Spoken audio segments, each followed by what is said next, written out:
매일 아침을 뉴스로 깨웁니다. 신율의 출발 새아침. 2학년 1반 조은호 학생, 2학년 2반 허다윤 학생, 2학년 6반 남현철 학생, 2학년 6반 박영민 학생, 고창석 선생님, 양승진 선생님, 권재근님, 권혁규 어린이, 이영숙님. 오늘은 세월호 참사가 발생한 지 1년이 되는 날입니다. 우리는 오늘도 이들을 기다리고 있습니다. 우리는 아직도 아픕니다. 신율의 출발 새 아침, 오늘 순서 시작합니다.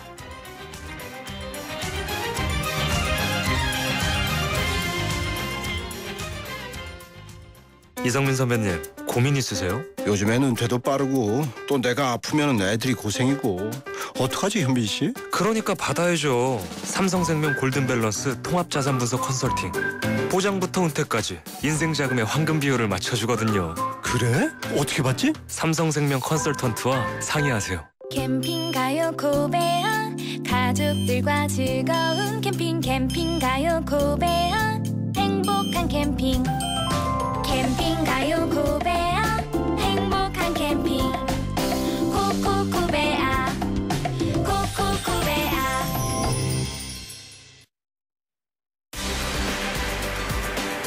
뉴스를 읽어드립니다. 뉴스를 보여드립니다. 뉴스를 들려드립니다. 최영일의 뉴스 매거진.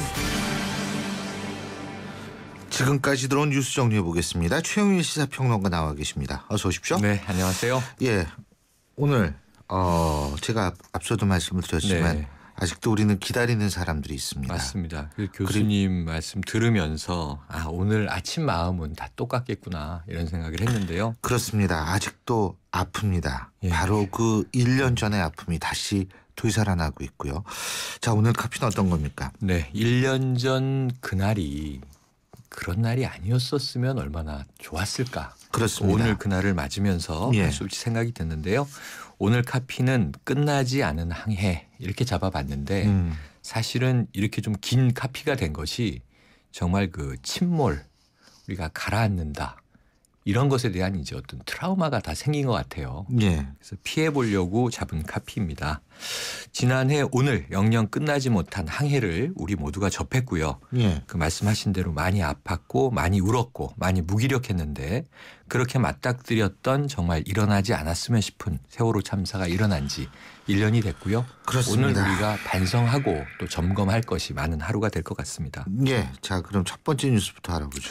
네, 지난해 뭐 그 순간을 다시 이제 떠올리게 해드리고 싶지 않고 저도 그런데 예. 어쨌든 이 세월호 특별법이 통과되기까지 참 많은 나날이 흘러갔고 밀고 당기기가 있었는데 당시 유가족 또 실종자 가족의 소리를 세 가지로 요약해 보면 간단합니다. 이 사고에 대해서 진상을 좀 규명해 주세요. 그리고 마지막 실종자까지 좀 구조 수습해 주세요. 이 구조라는 말이 참 무색하긴 합니다만 수습을 원했고요. 그리고 이제 재발 방지책을 만들어 주세요.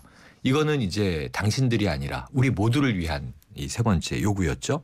자, 일주기를 맞은 지금 시점에 요구가 조금 바뀌어 있습니다. 첫 번째는 정부 측 특별법 시행령안의 전면 철회. 요게 지금 정치적인 쟁점이고요. 두 번째는 선체 완전한 인양. 이건 지금 대통령께서도 예, 하고 있다는 적극 검토 거죠. 말씀하셨고 예. 그리고 기술위원회 TF에서 기술적 인양 가능하다 이런 의견을 내놨고 예. 그래서 이 두 번째는 지금 수렴돼가는 과정입니다. 예. 선언이 남아 있고요. 세 번째로 안전한 나라의 건설, 안전한 나라 만들기. 이거는 이제 이 재발 방지와 맥락이 통하는 건데 이 세 번째에 대해서는 이 우리나라 국민 누구도 없을 것 같습니다. 그래서 이제 마지막 요청 사고의 재발 방지책 수립, 안전한 나라의 건설이 잘 되고 있는지 또 지난해 말에 정부 조직법 개편에 의해서 예. 국민안전처가 출범해 있는데요. 이제는 4개월, 5개월 지났고 예. 이 반년 정도를 앞두고 있으니까 올 중반기에는 뭔가 좀 대대적이고 정말 국민 모두가 참여할 수 있는 그러한 이제 안전한 나라 건설에 대한 마스터 플랜을 우리가 기다리고 있습니다. 그렇습니다. 지금 정부의 시행령 지금 이게 문제가 되고 있다고 말씀하셨는데 이 부분에 대해서도 이거는 시행령에 관한 부분인데 네. 문제는 이게 이제 전면 철회라는 단어. 네. 이게 이제 가장 중요한 맞습니다. 건데 뭐 부분적으로 좀 바꾸면 되는 것 아니냐. 뭐 이론적으로는 그렇게 될 수도 있지만 지금 요구 사항을 보면 사실은 전면적으로 네. 바꿔야 한다라는 그런 주장을 하고 있죠. 예, 지난주에 교수님 그 특조위의 이석태 위원장 인터뷰해 주셨잖아요. 예. 어떤 요구냐 하면 이런 겁니다. 그러니까 진상조사위가 이 자율적으로 움직일 수 있어야 전방위로 이 진상 규명을 위해서 궁금한 자료들을 요청하고 모을 수 있는데 지금 이제 해수부가 낸 시행령안은 어찌 보면 해수부도 조사의 대상일 수 있다. 그런데 이제 파견 공무원들이 위원회를 너무 이제 통제하는 구조로 돼 있어서 네. 이 부분 바꿔야 되고 애초 지난해 말 통과된 특별법은 120명의 이제 위원을 구성하게 돼 있는데 예. 90명으로 좀 이제 감축이 돼 있어요. 그래서 이제 위원회를 축소하려고 하는 의도가 뭐냐 이제 이런 불만들이었는데요. 예. 말씀하신 대로 저는 해법이 있다고 보는 것이 전면 철회라는 말하고 또 여권이 지금 부분 수정이라는 말하고 충돌하잖아요.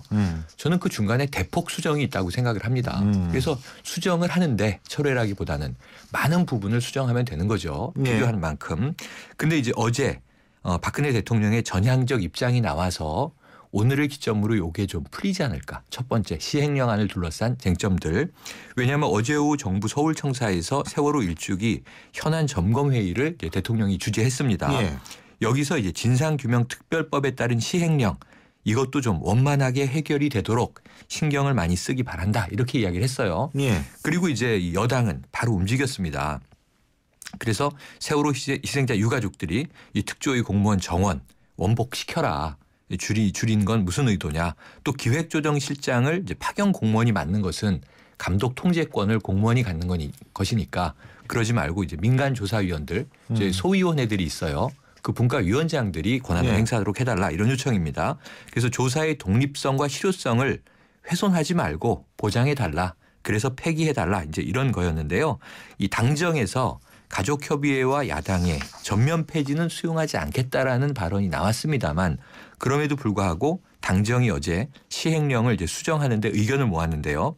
이 여권 관계자가 전한 바에 따르면 특조위가 시행령에 대해 요구하는 사안을 긍정적으로 검토하는 중이다. 여기 기류 변화죠. 대통령 말씀의 맥락과 같은데 특위에 파견하는 공무원의 비율을 좀 조정해보자. 또 기획조정실이라는 명칭이 권한을 과도하게 행사한다는 느낌을 주니까 협의조정실로 하자. 그러니까 이게 기능과 역할을 좀 바꿀 수 있는 것 같습니다. 또 특별법보다 축소돼서 논란이 되고 있는 특위 정원도 출범한 후에 필요하다면 증원하는 방침을 세우겠다. 그래서 어찌 보면은 좀 풀릴 수 있는 가닥들이 잡혀가고 있어요. 예. 그래서 너무나 전면 철회다, 뭐 일부 수정이다 예. 이거 가지고 좀 다투지 않고 대폭 수정을 해서 이 유가족들이 원하는 바 또 특조위가 좀 제대로 진상 규명을 하는데 실효성을 보장받을 수 있는 쪽으로 예. 가닥이 잡히면 저는 이것도 좀 이제 여야, 당정 예. 그리고 이제 유가족과 실종자 가족의 원만한 합의에 도달할 수 있지 않겠는가. 바로 오늘이 그 기점이 되는 날이었으면 좋겠다. 이렇게 예. 바람을 말씀드려 봅니다. 또 다른 뉴스는 어떤 게 있습니까? 지금 오늘 이제 세월호 일주기인데 예. 사실은 이게 계속 어제까지 말씀드리고 있는 이 성완종 파장이 일파만파 벌어지고 있잖아요. 예. 근데 어제도 계속 폭탄이 터지고 있어서 이제는 뭐 파장, 리스트, 게이트라는 말보다는 성완종 쓰나미 이렇게 부르더라고요. 지금 대정부 질문 자체가 어제까지 사흘째 이어졌는데 우리가 다 봐서 알지만 이완구 총리 청문회가 돼 있습니다. 예. 야당은 아예 이 분과별 대정부 질의하지 않고 총리에 대해서만은 이 문제를 끝까지 물고 늘어지겠다. 왜냐하면 총리를 야당은 지금 실질적 직무 정지를 시키려고 하는 움직임입니다. 어제 정청래 최고위원이 탄핵 소추에 대한 얘기도 꺼냈었는데요. 이게 지도부는 좀 움찔하지 않을까. 너무 센 이야기가 나왔다 그랬는데 문재인 대표도 지도부의 의견도 다르지 않은 것 같습니다. 어떻게든지 이완구 총리는 직무 정지가 되든 혹은 사퇴를 하든 하는 것을 지금까지는 자진 사퇴를 요구하고 있는데요. 만약에 받아들여지지 않으면 정치적 행동도 불사하겠다. 이런 입장을 지금 여당 있습니다. 내에서도 그런 목소리가 실제로 나오고 여당 있잖아요. 내에서도 나오고 있죠. 네. 근데 이완구 총리 입장에서는 자기가 본인이 굉장히 억울해하고 있는 것 같고 그렇게 억울한 상태에서 자기가 총리직을 내려놓게 되면 마치 인정하는 모양새가 되는 것 같아서 그렇죠. 사실은 결정하기가 더 어려울 것이라는 밀려선 안 것도 된다. 충분히 이런 이해가 기류도 됩니다. 있고. 네. 그런데 이게 절차적으로 볼 때에는 일부에서 이제 그런 얘기가 나오죠. 뭐냐면 일단은 총리직을 내려놓고 그 법적으로 싸우게 돼가지고 그것이 무혐의가 나오게 되면 네. 나중에 국민들은 반드시 이완구 총리를 다시 살려낼 것이다. 네. 뭐 이런 얘기도 지금 나오고 있는데 맞습니다. 이게 참 정부에서도 딜레마일 거예요. 그렇죠. 뭐냐면 딜레마죠. 대통령 지금 좀 있으면 나가시는데 맞습니다. 외국으로 나가시는데 이 이완구 총리가 지금 수사 대상이 되고 있는데 수사 대상이 되고 있는 국정의 최고 책임자가 되는 꼴이거든요. 네. 수사 대상이. 그러니까 결국은 법무부에 통해서 수사 보고를 수사 대상자가 받는 네. 기현상이 네. 발생할 수도 그렇죠. 있는 거고. 그러니까 이런 것들을 어떻게 잘 조정을 해야 되는가 하는 문제가 남아 있을 것 같습니다. 근데 이게 쉽지 않아 보입니다. 말씀하신 대로 이 다른 여느 사건과 이례적인 것은요. 예. 특검에 대한 요구가 이번 정부 들어서 해마다 굵직한 게 하나씩 나왔거든요. 예. 2013년 첫 해에는 이제 대선 이 국가기관의 대선 개입에 대해서 야당은 특검해라. 그때 주로 김한길 대표가 예. 많이 노숙하지 않았습니까? 또 지난해 보면 이제 세월호 참사 때문에 특별법 공방이 있었고요. 그리고 특검 주장이 나왔는데 그러니까 이번 경우에도 지금 또 이완구 총리의 여러 가지 성완종 의혹과 관련해서 특검 요구가 주로 여당 내에서 주로 흘러나오고 있고요. 이제 여당이 네. 그 뉘앙스 맨 처음에는 뭐였었냐면 야당이 요구하면 특검을 받겠다. 맞습니다. 이젠 특검 하자예요. 하자입니다. 예. 그리고 뭐 지금 여당 내 근데 야당이라고 주로 야당은 불리는 조용해요. 야당은 조용해서요. 그거 참 제가 신기해요. 어제 물어봤더니 네. 무슨 이야기냐 하면 여당이 하던 말을 이례적으로 합니다. 뭐냐면 특별수사팀이 빠르게 꾸려졌으니 이번 검찰의 수사를 지켜보고 그래도 그 결과 의혹 해소가 미진하다면 그때 특검으로 가도 늦지 않다. 그래서 글쎄. 어찌 보면 이 시간 조절 여유를 지금 좀 야당이 부리고 있고요. 여당이 지금 마음이 급해서 내부에서 특검에 대한 요구가 자꾸 튀어나오고 있고요. 근데 이게 정치공학적으로 접근하자 보면 네. 시간을 끌다 보면 이게 잘하면 올 연말까지 간다. 야당이 이런 계산할 수 있어요. 내년은 총선이죠. 그럼 내년 네. 4월이 총선이니까 이거 계속 좀 끌고 가다가 이거 하면 이렇게 되면은 아주 우리가 전국 주도권을 잡는 것 아닌가 그런 생각을 할 텐데 네. 근데 야당이 조금 더 전략적으로 신경 써야 될 부분이 있다고 봅니다. 뭐냐면 개인적인 생각이지만 지금 사실 제일 언론의 주목을 받는 건 당연히 성완종 리스트라고 얘기 거론되는 그런 그렇죠. 정치인들이 제일 어제까지 주목을 육성이 받죠. 막 이제 여기저기서 그 터져나오기 다음에 시작했습니다. 두 번째는 뭐냐면 새누리당이 주목을 받습니다. 네. 워낙 빠르게 움직이고 그렇죠. 뭐 매일 특검하자 대응책이 그러고 나오니까요. 대응책이 나오고 네. 세 번째는 경향신문이 주목을 받았습니다. 맞습니다. 예, 그리고 나서 새정치민주연합이라는 거죠. 순서로 따진다면 그렇다면 정치는 주목을 받는 순서는 아닙니다만 네. 그래도 주목을 받는 것이 정치인으로서 손해 안 보는 맞습니다. 거라고 봤을 때는 맞습니다. 과연 지금에 있어서의 전략적 차원에서 미스는 없지 않는가, 좀 잘못된 점, 바꿔야 되는 점은 없지 않는가를 네. 야당은 한번 생각을 해봐야 될 지금 거예요. 이 신 교수님 말씀 주신 예리한 분석이신데요. 이거 지금 야당 지도부가 좀 들어야 되는데 네. 오늘 인터뷰 없으세요? 오늘은 세월호 관련 인터뷰였습니다. 오늘 날짜가. 그래서 이 아픈 날짜에 또 다 묻혀 있는 것이 예. 지금 4.29 재보선 4월 들어서면서 좀 열기가 뜨거운 듯하다가 성완종 리스트에 우선 묻혔고요. 오늘은 지금 세월호 참사 관련해서 정치인들은 목소리 내기 참 어려운 날입니다. 그렇습니다. 국민들의 어떤 그 아픔, 분노 이게 아직 살아있구나 하는 느낌이고요. 그래서 그런데도 오늘이 4.29 재보선 선거운동 첫날입니다. 그래서 오늘부터 이제 이 선거운동을 할 수 있는데요. 아니 지금 4.29 재보선이 있는지 아시는 분 새삼스럽게 생각나시는 분들이 많을 겁니다. 아마. 네. 맞아. 뭐 이제 재보선 있었다 그랬지? 라고 생각하는 분들이 많을 겁니다. 이제 불과 두 주입니다. 금방 지나가고요. 이게 총선의 모의고사 이렇게 불렀던 이제 전국에서 딱 4석밖에 없는데요. 수도권 3석. 그리고 이제 광주 1석. 이 결과 좀 지켜봐야 될 것 같고 예. 지금 아직도 이제 이 무소속 국민 모임 계속 이제 야당 내 야당의 싸움 후보들은 또 계속 선거 운동을 뛰고 있습니다. 새정치민주연합은 이래저래 이제 지금 여당에겐 악재, 야당에겐 호재 이것이 좀 국민들의 기류를 바꿀 것인가 지금 열심히 이제 들여다보고 계실 텐데요. 하지만 앉아서는 뭘 찾아 먹기 어려운 그것이 그렇습니다. 국민의 마음이라는 걸 좀 예. 알아주시길 바라고요. 자 마지막으로 어떤 노래 들을까요? 네, 오늘은 뭐 대통령 오후에 이제 남미 4개국 순방 떠나시고 이완구 총리의 이제 앞으로 남은 그 10여일의 전에 역할 이제 박근혜 대통령도 역시 중요한데 그 추모 행사에 참석 참석 예정이신데 예. 지금 이제 안산 합동 분향소로 와달라는 게 유가족의 입장인데 어떻게 될지는 아직은 모릅니다. 오전에 좀 지켜보셔야 될 것 같고요.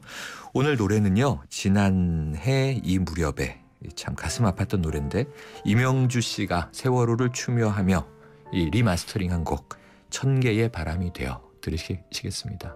우리 네. 별이 된 바람이 된 아이들 잊지 마시기 바랍니다. 그리고 아직 돌아오지 못한 9명 아직도 우리 가슴 속에 품고 있고 기다리고 있다는 사실 다시 한번 말씀드립니다. 오늘 말씀 잘 들었습니다. 고맙습니다. 고맙습니다. 예, 지금까지 최영일 시사평론가였습니다. 나는 잠들어 있지 않아요. 제발 날 위해 울지 말아요.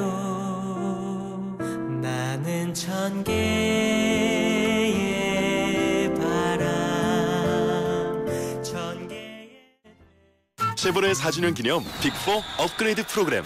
인기 모델 구입하고 추가 비용 없이 업그레이드 받으세요. 크루즈 구매 시 트림 업그레이드, 캡티바는 프리미엄 팩으로, 말리부는 디럭스 팩으로, 올란도는 DMB 내비게이션을. 놓치기엔 너무 빅한 혜택. 4월 한 달간 일부 모델 제외. 홈페이지 참조. Chevrolet, find new roads. 금융은 당신의 행복을 살리고 시장의 활기를 살리고 기업의 새로운 기술과 가능성을 살리는 일입니다. 우와, 이런 금융 누가 하나요? 서민경제와 중소기업의 힘이 되는 신한은행이 살림의 금융으로 따뜻한 내일을 만들어갑니다. 신한은행. 신율의 출발새 아침 1부 순서는 여기서 줄입니다. 잠시 뒤 2부에서 뵙죠. 안녕하세요. 명품남녀의 개그맨 남정미입니다. 명품남녀 참 오래도 써먹는다고요? 네, 한 30만 년 정도 더 해먹으려고요. 그런데 30만 년 전 구석기 시대 한반도는 어떤 모습이었을까요? 경기도 연천군에서 제23회 연천 구석기 축제가 열린다고 합니다.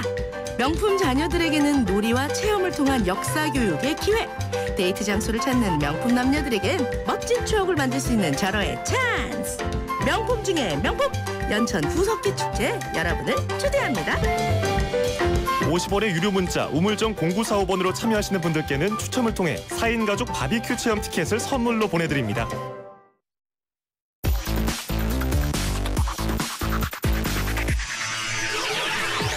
신율의 출발 새 아침. 신율의 출발새 아침 2부 순서 광고 듣고 시작합니다.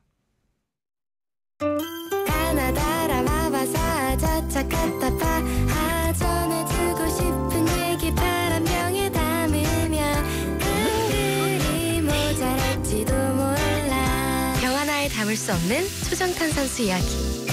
파란을 일으키다. 초정탄산수. 엄마라는, 도전이라는, 헌신이라는 이름의 흉터. 때론 자랑스럽지만 달라졌으면 하는 여자 마음. 더마틱스 울트라로 흉터 달라질 수 있습니다. CPX 성분이 흉터를 흐리고 부드럽고 매끈하게. 흉터 전문 더마틱스 울트라. 본 제품은 의료기기입니다. 당신이 현대자동차를 구입했거나 렌트, 리스를 했다면 당신은 지금 현대자동차 블루멤버스 회원입니다. 주유, 쇼핑, 보험, 차량 관리까지 최대 200만 포인트로 즐기는 카라이프의 모든 것. 현대자동차 블루멤버스. 자세한 내용은 홈페이지 참조. 우황청심원을 단지 제품으로 생각했다면 반세기 최씨 고집도 귀한 약재에 대한 철학도 달라졌을지 모릅니다. 살다 보면 우황청심원이 꼭 필요한 순간들이 있습니다. 반세기 최씨 고집. 광동 우황청심원. 광동제약. 여러분은 지금 대한민국 유일의 보도 채널 YTN 뉴스 FM에서 보내드리는 신율의 출발 새 아침을 듣고 계십니다. 세월호 참사 1주기가 되는 오늘 저희 신율의 출발 새 아침 2부와 3부 작심 인터뷰 코너에서는 이 세월호 관련 인터뷰를 준비했는데요. 먼저 2부에서는 세월호 참사 이후에 논의됐던 후속 대책들을 진단해보는 시간 마련했습니다. 6개월의 논쟁 끝에 세월호 참사 발생 205일째인 지난해 11월 7일이었었죠. 세월호 특별법, 정보조직법, 그리고 유병헌법이라고 불리는 범죄 수익은닉 규제 및 처벌법, 이른바 세월호 3법이 이렇게 국회를 통과했는데요. 그 후속 조치들 잘 추진되고 있는지 세월호 참사 직후부터 피해자들을 위한 법률 조언을 해온 것이죠. 대한변협, 대한변호사협회의 세월호 특별위원회 위원인 김정욱 변호사 연결해서 자세한 입장 들어보겠습니다. 김 변호사님 안녕하세요. 예, 안녕하세요. 김정욱 변호사입니다. 예. 자, 세월호 대한변협의 세월호 특별위원회 먼저 어떤 활동을 하고 있었는지 간단하게 소개해 주시죠. 예. 먼저 대한변협 세월호 특별위원회가 일반에 알려진 것보다 훨씬 많은 일들을 해왔습니다. 예. 사실 이제 그 내용을 좀 간단히 설명을 드리자면, 예. 사고 초기부터 진도 현장에 변호사 파견해서 상황을 보니까 좀 필요성이 있다고 생각이 돼서 그 이후 거의 모든 유가족들의 행보에 함께 참여해 왔는데요. 유가족분들하고 변협이 MOU 체결하고 안산, 인천, 진도 등지에서 각종 협상이나 수색 구조 활동 지원하고 또 법률 상담도 하고요. 그리고 진상조사단 구성해서 저희가 피해자분들의 휴대폰도 복구하고 진도 제주 TS 진도나 제주 VTS 증거 보존이나 해양경찰청 상대 증거 보존도 하고 또 세월호 선내 CCTV, DVR 발견해서 저희가 두 달 동안 복구 작업을 해갖고 이런 것들을 재판에 증거로 제출도 하고요. 또 특별법 저희 초안을 저희가 만들어서 그게 이제 국회 입법 청원도 다시 이루어졌고요. 또 형사재판지원팀 등에서도 이제 선사나 해경 등 선원 재판, 형사 재판에 매주 유가족들하고 참여해서 저희가 이제 법원, 검찰, 피해자 간 의사소통 창구로서 역할도 계속 수행 중에 있습니다. 사실 이 많은 역할을 하려니까 인력이 부족해서 저희가 전국의 변호사님들 대상으로 공익법률 지원단 이런 걸 모집했는데요. 500명 이상 변호사님들이 자원해 주신 덕분에 이런 활동이 가능했습니다. 사실 대한민국 역사상 이렇게 많은 변호사님들이 적극적으로 나서서 프로보노 활동한 적이 없지 않습니까? 네. 그래서 그만큼 이게 세월호 사건이 주는 충격과 고통이 컸다고 할 수 있습니다. 예, 그렇군요.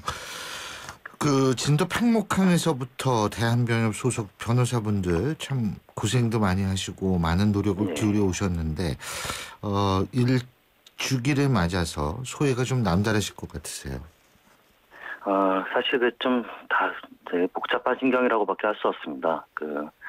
사고 초기에 혼란스러웠던 시절에 저희 변호사들이 처음부터 이 같은 상황을 좀 종합적으로 해결하려면 최종적으로 특별법에 의한 체제 정비랑 진상규명하고 배보상 문제 해결이 필요하다고 생각했는데요.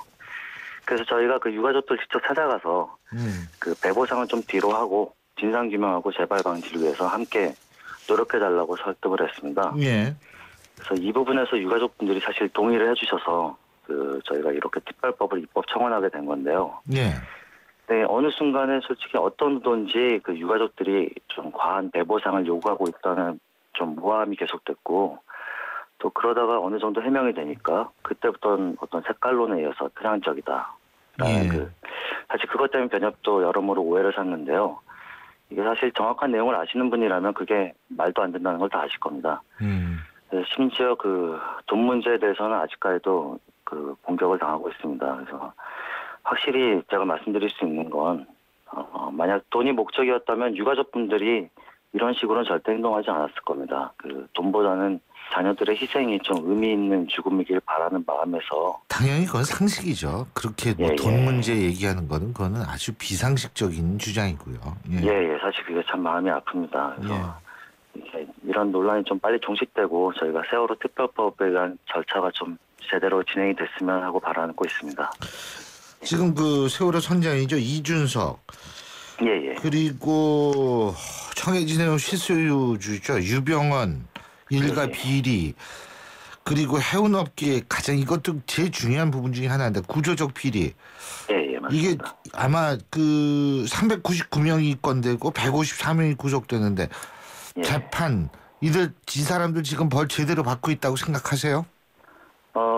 사실 제대로 받지 못하고 있다고 생각합니다. 이 선장 등에 대한 재판이야 워낙 국민적 관심도가 높아서 큰 문제는 없다고 생각합니다만 선사나 해경에 대해서는 사실 결국 하위직들만 강하게 처벌이 되고 상위 책임자일수록 형량이 낮거나 무죄로 빠져나가고 있는 상황이라서 재판으로 인한 처벌만으로 이런 사고 재발이 방지될 수 있는지 사실 의문입니다. 특히 해경에 대한 형사재판에서는 해경에 대한 형사책임 인정하는 게 이 세월호 사태에 대한 국가 잘못을 인정하는 근거가 되거든요. 예. 그래서 기소부터 좀 난항을 겪어서 검찰 최종 수사 발표가 있었던 작년 10월 6일쯤에서야 해경 1, 2, 3정 정장만 업무상 과실치사죄로 기소됐고 나중에 결국 50명의 죽음에 대해서만 업무상 과실치사죄가 인정된 바 있습니다. 지금 이준석 같은 사람한테는 지금 어떻게 살인죄로 기소가 돼서 사형이 구형이 됐었지 않습니까? 그죠? 예. 근데 이건 어떻게 돼가고 있어요? 현재 상황은? 지금 이준석 선장하고 1, 2등항에서랑 기관장은 모두 살인죄로 기소됐는데 네. 1심에서는 살인죄는 모두 무죄가 선고가 됐고요. 네. 기관장만 다친 조련을 두고 나온 거에 대해서 살인죄가 인정이 됐습니다. 예. 그리고 승무원 전체적으로는 승객들 전부에 대한 유기치사상이 인정이 됐고요. 네. 근데 현재 이제 선장하고 선원은 항소심 재판 종결됐고 오는 28일 4월 28일에 형이 선고될 예정입니다. 예. 그래서 전체적으로 양형 부당을 좀 다투고 있는 만큼 살인죄 인정 여부랑 형량이 얼마나 될지가 관건으로 보입니다. 예, 그렇군요. 세월호 3법 얘기 좀 해보죠. 이게 굉장히 방대하고 복잡한 내용이라서 사실 이거 제대로 이해하는 분들은 많지가 않을 것 같은데 세월호 특별법, 정부조직법, 유병헌법 간단하게 설명 좀 해주시죠. 사실 이게 내용이 많은데 간략하게 말씀드리자면 먼저 세월호 특별법은 총 17명 위원으로 구성된 4.16 세월호 참사 특별조사위원회를 구성해서 산하에 진상규명소위원회, 안전사회소위원회, 그리고 지원소위원회를 둬서 명확한 진상규명과 재발방지 대책을 확립토록 하자는 법안이고요. 예. 이를 위해서는 위원회가 중립적으로 구성되는 게 아주 필수인데, 그래서 위원장은 희생자 가족 대표가 추천을 하고, 여당은 부위원장 겸 사무처장을 추천하게 됩니다. 예. 그리고 이제 정보조직법을 말씀드리자면, 재난안전 총괄을 위해서 국무총리 직속에 국민안전처를 신설하고, 청와대 재난안전 비서관직을 주면서 논란이 됐던 해경하고 소방방재청을 해체하고 각각 다 국민안전처 내에 흡수해서 신설하기로 한 법안입니다. 마지막으로 유병헌법은 사망한 유병헌 전 세모그룹 회장 재산 가운데 상당수가 이미 상속 또는 증여가 돼서 추징할 수 없게 됐지 않습니까?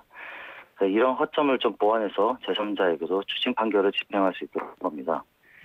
따라서 유병헌 씨 아들인 유대균 씨에게 이미 재산 상당수가 다 상속이나 증여가 됐어도 그 재산을 추징할 수 있도록 하고자 합의된 법안입니다. 그리고 세월호 특별법에는 4.16 세월호 참사 특별조사위원회 설치 이게 들어가 있지 않습니까? 그렇죠? 예, 맞습니다. 지금 아까도 말씀을 잠깐 해주셨는데, 근데 이게 아직 1년이 지났는데도 활동을 못 하고 있는 것 같아요. 예, 좀 전에도 말씀드렸듯이 이게 제일 큰 쟁점이 특별조사위원회가 독립적 권한을 갖고 중립적 입장에서 제대로 된 조사랑 대책 마련을 할 수 있는 겁니다. 근데 최근에 입법 예고된 시행령에 따르면 세월호 특별법 시행령이 문제가 있는데요. 이 조사위원회에서 모든 업무를 종합 기획하고 조정하는 기획조정실장이나 기획총괄 담당관을 사무처에 신설해서 이걸 공무원이 맡도록 되어 있습니다. 다시 말씀드리면 조사 대상인 공무원, 해수부나 국민안전처를 다른 공무원이 주체가 돼서 조사하는 구조인데 이게 결국 진실규명이 제대로 될 수 있겠냐 우려가 있습니다.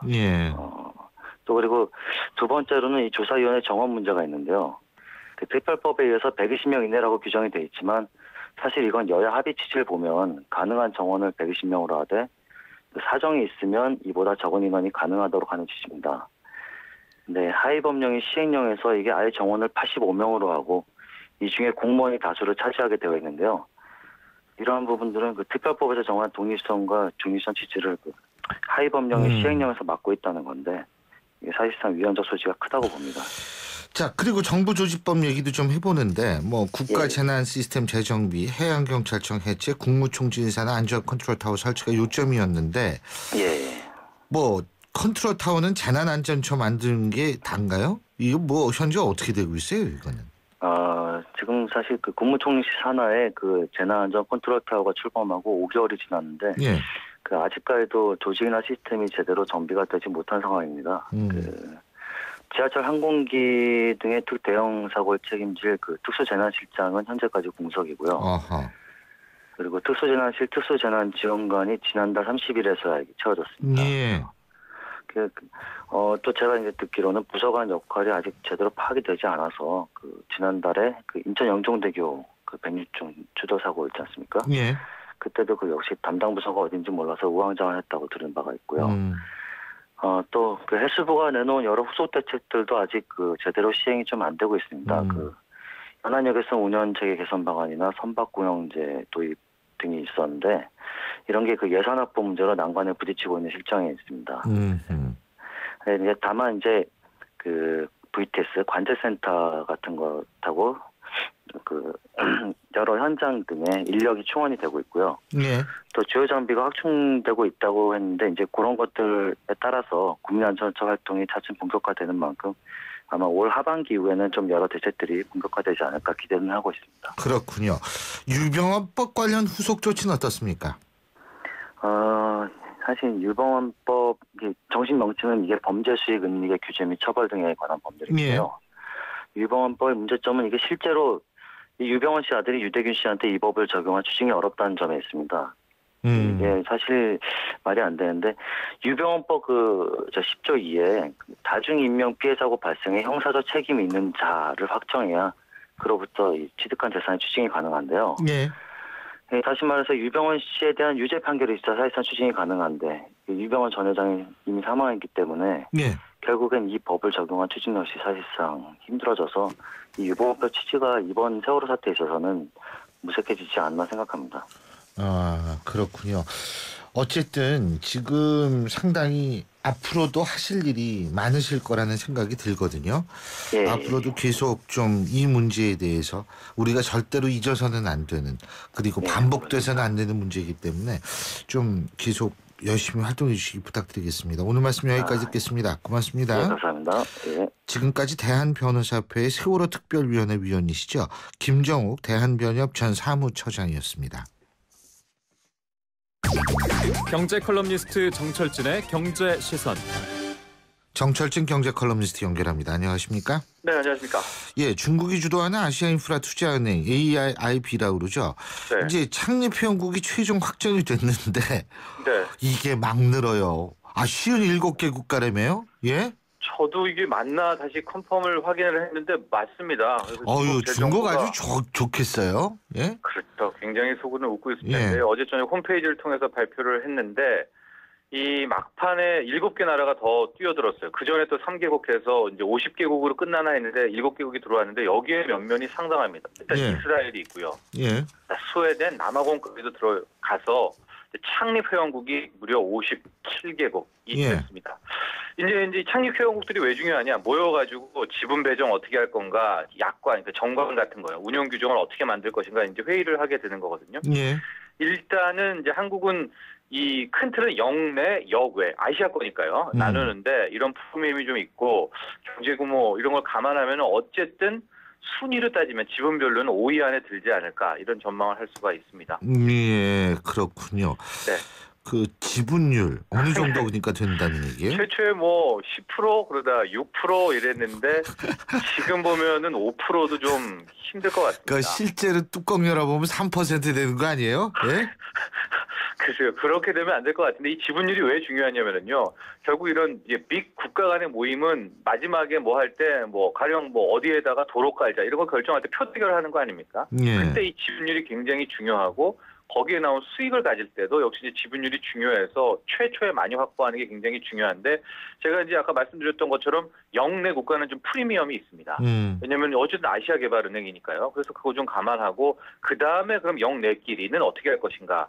이 국내 총생산 GDP로 아마 나누는 것이 가장 공정하다는 얘기가 나오고 있거든요. 물론 회의 중에 나와야 될 텐데 그렇게 되면은 지금 예상이 중국이 한 33%, 30%는 무조건 가져가게 되고 예. 인도가 한 6.8% 그리고 호주가 또 이게 들어오는 바람에 5%로 호주가 우리보다 앞서게 될 것 같습니다. 예. 그래서 이 다음인데 한 4.5%? 이 정도 한 4% 후반이 아닐까라는 거고요.